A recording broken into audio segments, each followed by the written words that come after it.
चला आता आपल्याला शिकायचं आहे 9वीचं गणित 2 म्हणजेच भूमिती. आता भूमितीतील मूलभूत संबोध हा आपला पहिला धडा आहे.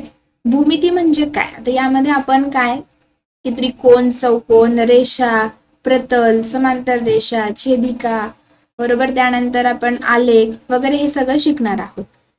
आता आपल्याला यामध्ये भूमितीतील मूलभूत संबोध या धड्यामध्ये आपल्याला काय काय शिकायचं आहे बघा. बिंदू, रेषा, प्रतल, त्यानंतर बिंदूचे निर्देशक आणि अंतर, दरम्यानता, सशर्त विधाने आणि सिद्धता, एवढे जे टॉपिक्स दिलेले आहे, एवढे पॉइंट्स, एवढे मुद्दे आपल्याला काय करायचं आहे या धड्यामध्ये शिकायचं आहे. खूप सोपा धडा आहे, पहिला आहे, त्यामुळे व्यवस्थित समजून घ्या. कारण कोणत्याही गोष्टीचं तर समजा पुढचे धडे आपल्याला जेव्हा शिकायचे आहे तेव्हा आपल्याला काही बेसिक आपलं क्लिअर पाहिजे. आता भूमितीमध्ये बिंदू, रेषा, प्रतल हे सगळं काय आहे महत्वाचं आहे. ठीक आहे, त्यामुळे पहिला धडा आहे, व्यवस्थित तो समजून घ्या, त्यावर आपल्याला उदाहरणं सोडवायची आहे. ठीक आहे, बघा आता पुढे आहे भूमितीतील मूलभूत संबोध, बिंदू, रेषा आणि प्रतल. बिंदू हा शब्द तुम्ही ऐकलेला असेल, रेषा पण तुम्हाला माहिती आहे, आणि प्रतल म्हणजेच काय, प्लेन, किंवा तुम्हाला ही जी स्क्रीन दिसते आहे, तुमचं वहीचं पेज आहे, हे सगळं काय आहे प्रतल, किंवा भिंत आहे, भिंत ते पण आपण प्रतल म्हणू शकतो, एक प्लेन म्हणू शकतो. ठीक आहे, बघा आता बिंदू, रेषा आणि प्रतल हे काय आहे एवढंच आपल्याला शब्दशः कळलं. रेषा आणि प्रतल हे बिंदूचे संच असतात. काय असतात? बिंदूंचे संच. बिंदू म्हणजे आपण त्याला डॉट म्हणतो. बघा इथे मी असं केला, काय आहे हा बिंदू दिसतोय, काय आहे तो बिंदू. बघा मग बिंदू आणि प्रतल यांमध्ये काय रिलेशन आहे की अनेक बिंदू जेव्हा एकत्र येतील तेव्हा एक काय तयार होतो, प्रतल तयार होतो. तसंच जेव्हा अनेक बिंदू एकत्र येतील तेव्हा एक काय तयार होते, रेषा. म्हणजे रेषा आणि प्रतल हे बिंदूंचे काय आहे, संच आहे, त्यांचा ग्रुप आहे. बरोबर, रेषा म्हणजे सरळ रेषा, बरोबर, रेषा सरळ की जी पूर्ण वाढू पण शकते, जिला एंड नाहीये, एंडलेस, ती रेषा आपण म्हणतो. आता पुढे आपल्याला शिकायचं आहे बिंदूंचे निर्देशक आणि अंतर. निर्देशक म्हणजे काय, तर समजा एखादा बिंदू आहे पण हा नुसताच बिंदू काढलाय, पण त्याला काहीतरी नाव पाहिजे ना. मग जसं की बिंदू ओ, बिंदू पी, त्याला आपण काय म्हणतो, निर्देशक. म्हणजे तो कशाने दाखवतो आहे किंवा कोणत्या संख्येने दाखवतो आहे आपल्याला शिकायचं आहे. आणि त्यांचं अंतर ते आपल्याला बघायचं आहे. त्या अगोदर तुम्हाला समोर दिसत असेल संख्या रेषा, दिसते संख्या रेषा. एक रेषा आहे, त्यावर वेगवेगळे बिंदू आहेत, त्यांना नावही दिलेले आहे आणि त्यांच्या संख्या पण आहेत, याला आपण संख्या रेषा म्हणतो. यावरनं आपल्याला बिंदूंचे निर्देशक आणि त्यांचे अंतर कसे काढायचे आणि अंतर म्हणजे काय हे आपल्याला शिकायचं आहे. बघा समजा आपण एखादं उदाहरणार्थ घेतलं की बिंदू ई आणि बिंदू डी. दिसतोय का तुम्हाला बिंदू ई आणि बिंदू डी? आपण हवं तर रेड कलर घेऊया. बघा बिंदू ई आणि इथे दिसतो आहे बिंदू डी, बरोबर. आता जो ई आहे त्याचा निर्देशक किती आहे बघा, 3, आणि जो डी आहे त्याचा निर्देशक काय आहे, 1. हे आहे निर्देशक. निर्देशक कळले बिंदूचे की त्यांच्या संख्या. बिंदू ई आहे त्याचा निर्देशक 3 आहे आणि याचा 1 आहे. आता त्यांमधलं अंतर, अंतर म्हणजेच काय बघा, हे एवढं, हे त्यांच्यामधलं काय आहे, अंतर. मग समजा आपल्याला हे जर अंतर काढायचं असेल, आता अंतर आपण पट्टीने पण मोजू शकतो, पण आपण संख्या रेषा शिकतोय ना, म्हणून आपल्याला अंतर काढायचं असेल. समजा मी विचारलं तुम्हाला की डीईचं अंतर किंवा ईडीचं अंतर किती आहे, तर काय करायचं बघा, जे 2 बिंदू आहेत त्यातली जी मोठी संख्या असेल त्या मोठ्या संख्येतनं दुसरी संख्या काय करायची, वजा, हे त्याचं काय येणार, अंतर. मग बघा जसं ई आणि डीचं निर्देशक 3 आणि 1 आहे, 3 मोठा आहे, 1 छोटा आहे, मग 3 वजा 1 केलं तर उत्तर किती येणार, 2. आणि तेच काय आहे, आपल्या डीई रेखा आहे त्याची किंवा ईडी जी रेखा आहे त्याची काय आहे, लांबी. म्हणजेच डी आणि ई मधलं अंतर किती आहे, 2. कळलं काय करायचं, जेव्हा तुम्हाला समजा डिस्टन्स, अंतर, 2 बिंदूंमधलं अंतर किंवा एखाद्या रेषेची काय विचारली असेल, लांबी विचारली असेल, तर काय करायचं, जे 2 बिंदू दिलेले आहेत त्यातल्या मोठ्या बिंदूमधनं छोटी संख्या जी असेल तो काय करायचा, वजा करायचा, आणि मग आपल्याला काय मिळेल, त्याची लांबी. ठीक आहे, बघा इथे आपण ते बघितलं. त्यानंतर इथे दिलं आहे 2 बिंदूंमधील अंतर हे त्यांच्या निर्देशकांपैकी मोठ्या निर्देशकातून लहान निर्देशक वजा केल्यावर मिळते. कोणत्याही 2 बिंदूमधील अंतर ही ऋणेतर वास्तव संख्या असते. समजलं, यावरचे उदाहरण आपल्याला सोडवायचे आहे. त्यानंतर आहे बघा दरम्यानता, बिटवीननेस. दरम्यानता म्हणजे काय, समजा तुम्ही 3 मैत्रिणी किंवा 3 मित्र आहे, इथे हा ए मित्र बसलेला आहे, इकडे बी मित्र बसलेला आहे आणि ह्या दोघांच्या मध्ये ना हा सी मित्र बसलाय, यालाच काय म्हणतात दरम्यानता. म्हणजे काय, हा जो सी आहे तो ए आणि बी च्या दरम्यान बसलेला आहे, दोघांच्या मध्ये बसला आहे. ठीक आहे, हे तुम्हाला मित्रांच्या बाबतीत झालं. पण आपल्याला बिंदूंच्या बाबतीत सेम तसंच बघा, समजा ही एक रेषा आहे, यावर इथे आहे ओ, इकडे आहे समजा सी आणि इकडे आहे समजा डी, बरोबर. तर आपण काय म्हणू शकतो, बिंदू ओ आहे तो बिंदू डी आणि बिंदू सी च्या काय आहे दरम्यान आहे, यालाच आपण दरम्यानता म्हणतो, म्हणजे दोघांमधलं अंतर. पण हे कसं पाहिजे बघा, सेम डिस्टन्स पाहिजे, म्हणजे डी ओ आणि ओ सी हे बरोबर सेम काय असणार, दोघा साईडनी सेम डिस्टन्स वर ते असलं पाहिजे, याला आपण दरम्यानता असं म्हणतो. त्यानंतर बघा, आता सराव संच 1.1 आपल्याला सोडवायचा आहे. उदाहरण दिलेले आहे. पहिलं उदाहरण आहे, खाली दिलेल्या संख्यारेषेच्या आधारे पुढील अंतरे काढा. संख्यारेषा सगळ्यांना दिसत असेल बघा, उजव्या साईडला सगळे काय आहे धनसंख्या आहे, डाव्या साईडला सगळ्या ऋणसंख्या आहे, त्यांची नावं पण दिलेली आहे आणि आपल्याला काय करायचं आहे, दिलेले जे अंतर आहे त्यांचे अंतर शोधायचे आहे. बघा, पहिलं उदाहरण आहे डिस्टन्स बीई, म्हणजे बीई चे अंतर शोधायचे आहे. पहिल्यांदा बघा, बी आणि ई कुठे आहे हे शोधा. बघा, इथे तुम्हाला बी दिसला आणि इकडे काय आहे ई. आता काय करणार, आपल्याला याचं अंतर शोधायचं आहे. पहिल्यांदा आपण लिहूया बघा, बी चे निर्देशक,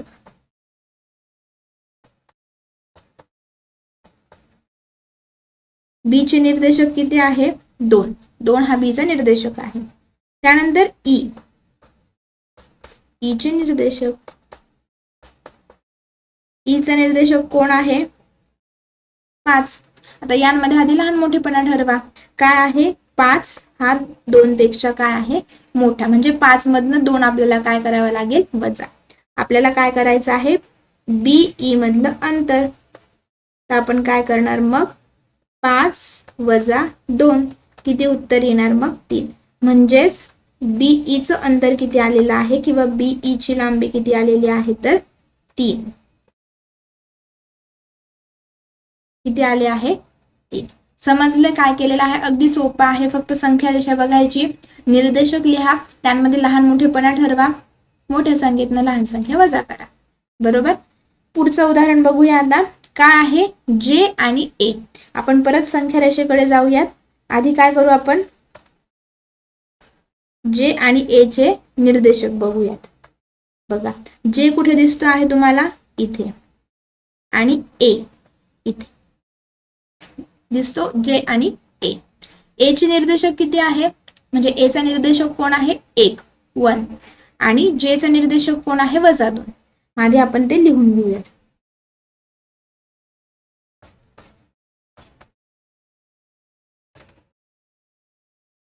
जे चा निर्देशक लिहिलं तरी चालेल.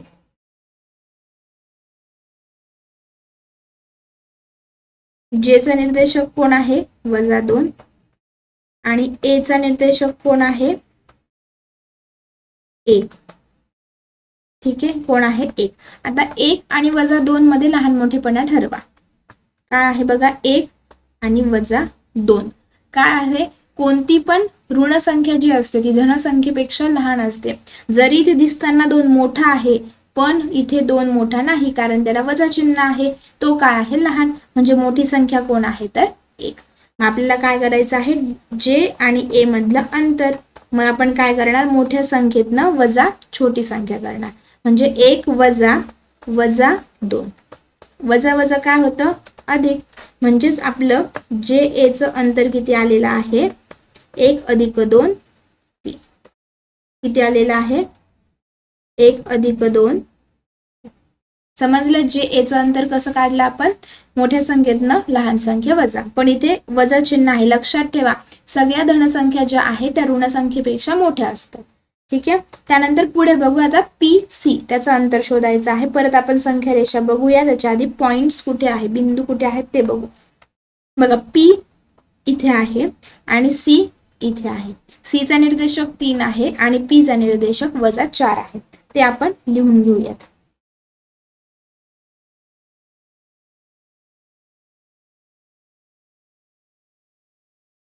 P चा निर्देशक किती होता? -4 आणि C चा निर्देशक काय आहे तर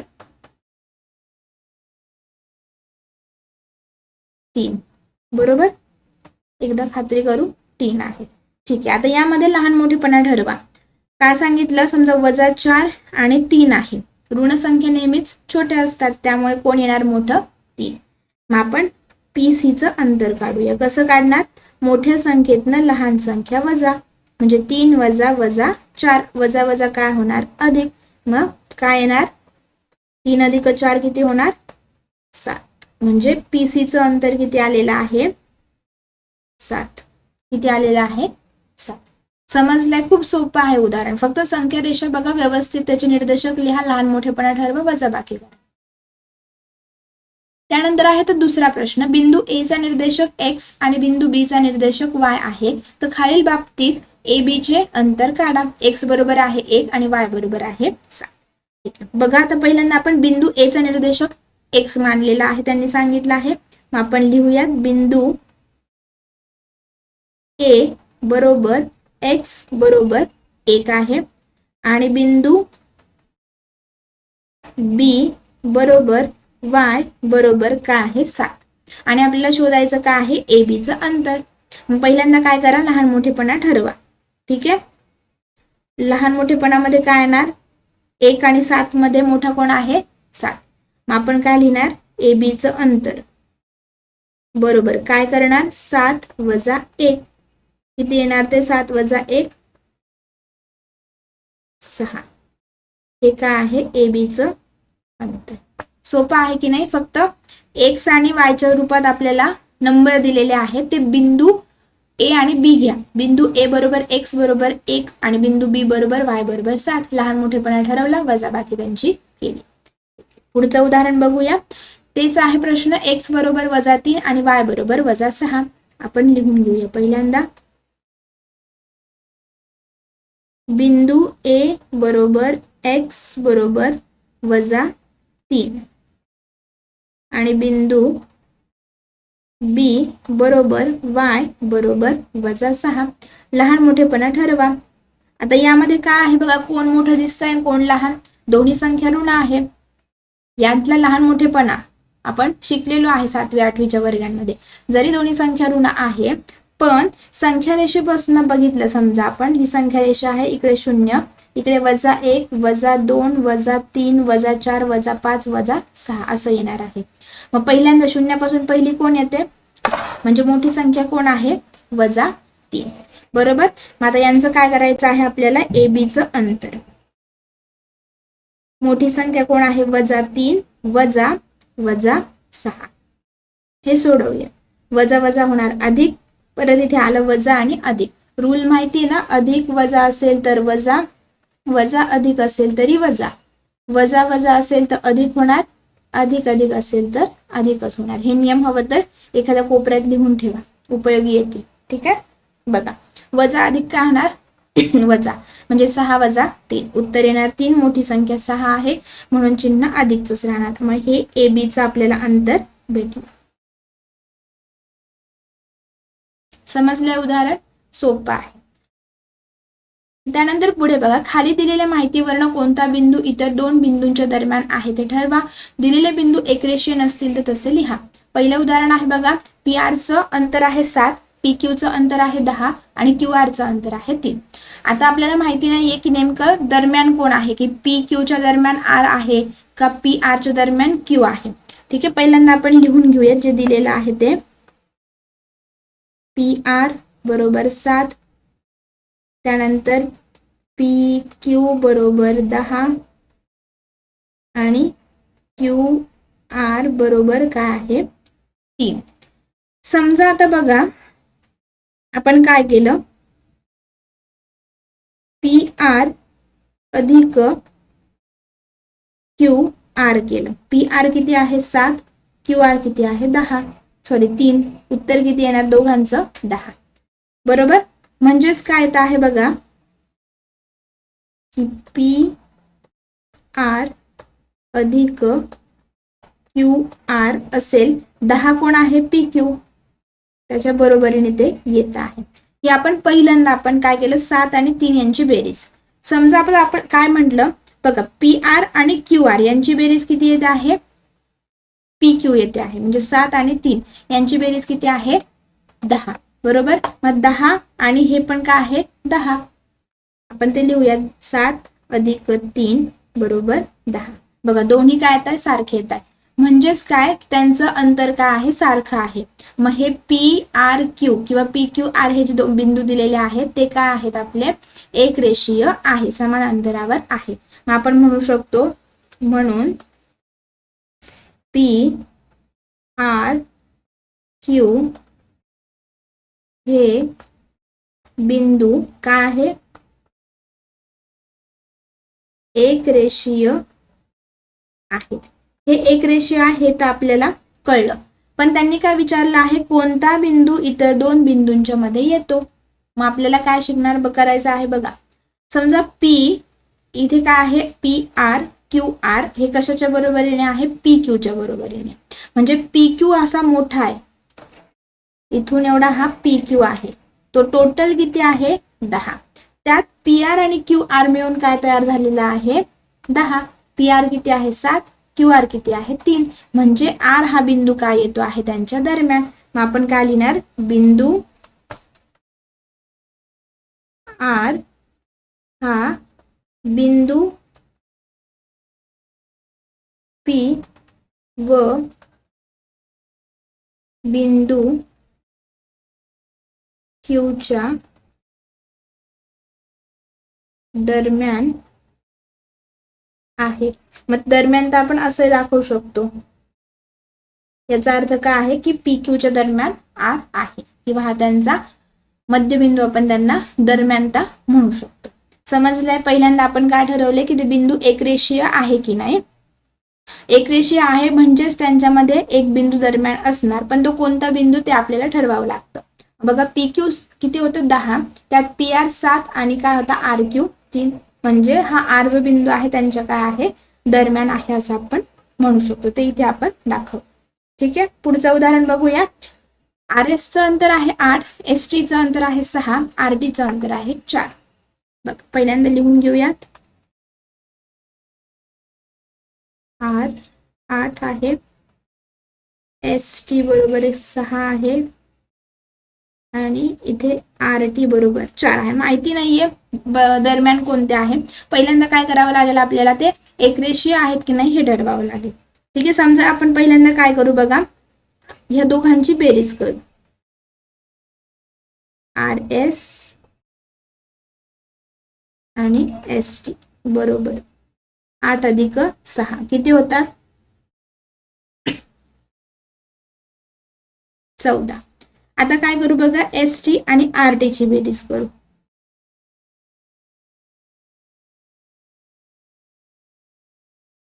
ते किती आहे 6 अधिक 4 10.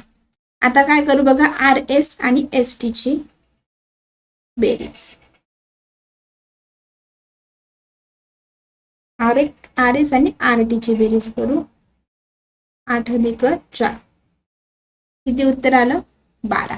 कोणाचेच अंतर सारखे येत नाहीये.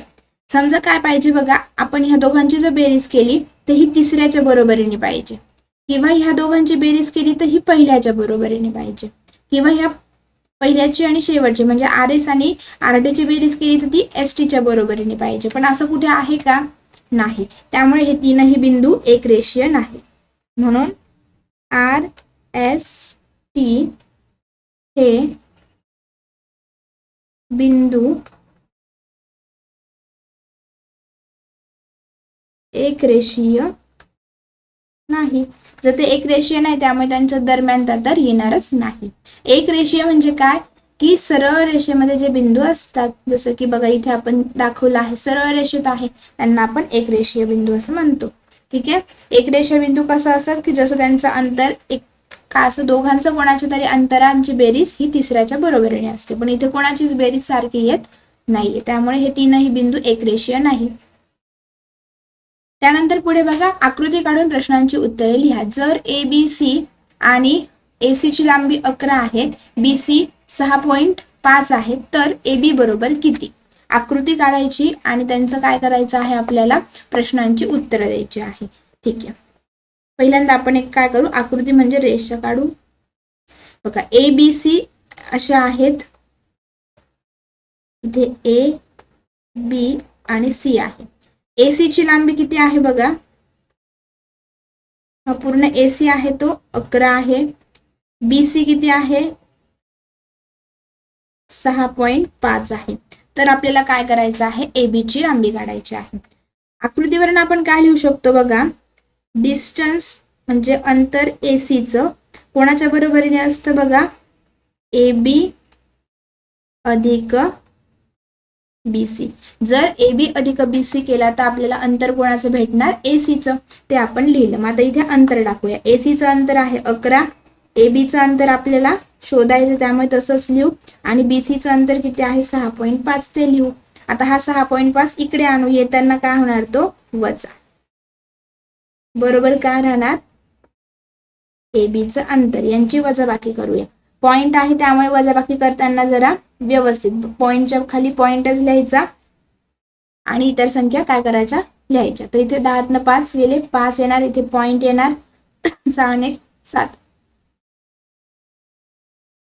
उत्तर किती येणार 4.5. 4.5 बरोबर का आलेलं आहे ए बी चं अंतर. मग बघा ए बी जर 4.5 असेल तर 4.5 अधिक 6.5 करा, उत्तर जर 11 आलं तर समजून जायचं आपलं उत्तर बरोबर आहे. मग आपल्याला सांगितलं होतं की ए बी चं अंतर काढा. ए बी चं अंतर किंवा त्याची लेंथ विचारली होती, ती किती आलेली आहे बघा 4.5. समजलंय, हे काय आहे त्याची लेंथ म्हणजेच लांबी. आकृती काढली, त्यांनी दिलं होतं की एबीसी हे एकरेषीय आहे, असं जे दिलेलं असतं म्हणजे याचा अर्थ एकरेषीय आहे असं म्हणतो. त्यावरून एसी ची लांबी दिली, बीसी ची लांबी दिली आणि एसी एबी आपल्याला काय करायचं तर शोधायचं, तो आपण शोधला. ठीक आहे, त्यानंतर पुढे आहे बघा, एकरेषीय नसलेले 3 बिंदू कोणती आकृती तयार करतात. एकरेषीय नसलेले 3 बिंदू, आता कोणते पण आहे, समजा 3 बिंदू घेतलेत आपण, एक इकडे घेतला, एक इकडे घेतला, एक हवा तर आपण इकडे घेऊ, एक रेषीय नाहीये ते. मग ही कोणती आकृती तयार करू शकतात, समजा हे 3 बिंदू आपण जर जोडले तर बघा असं जर आपण हे जोडले, काय तयार झालेलं दिसतोय तुम्हाला, त्रिकोण. मग आपण उत्तर लिहू शकतो, एक रेषीय नसलेले 3 बिंदू, एक रेषीय नसलेले 3 बिंदू काय तयार करताय, त्रिकोण.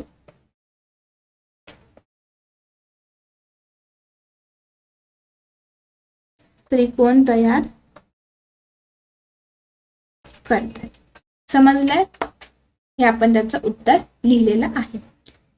पुढे बघूया. आता पुढे आपल्याला शिकायचं आहे रेषाखंड, किरण, त्यानंतर पुढे आहे रेषा, एकरूप रेषा, त्यानंतर आपल्या रेषाखंडांच्या एकरूपतेचे गुणधर्म, त्यांची तुलना, मध्यबिंदू, एवढं आपल्याला शिकायचं आहे.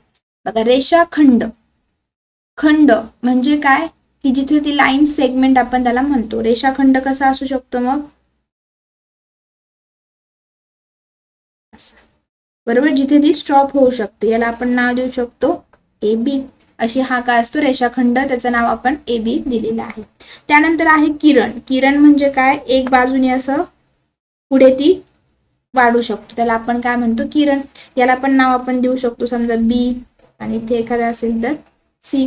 ठीक आहे, या अशा प्रकारचे जे असतात ते काय असतात किरण. त्यानंतर रेषा. रेषा म्हणजे काय की जे पूर्ण वाढू शकतात दोन्ही साईडने, ते किती पण पुढे जाऊ शकतात, त्यांना आपण काय म्हणतो रेषा. त्यांना नाव पण देऊ शकतो P Q X Y A B.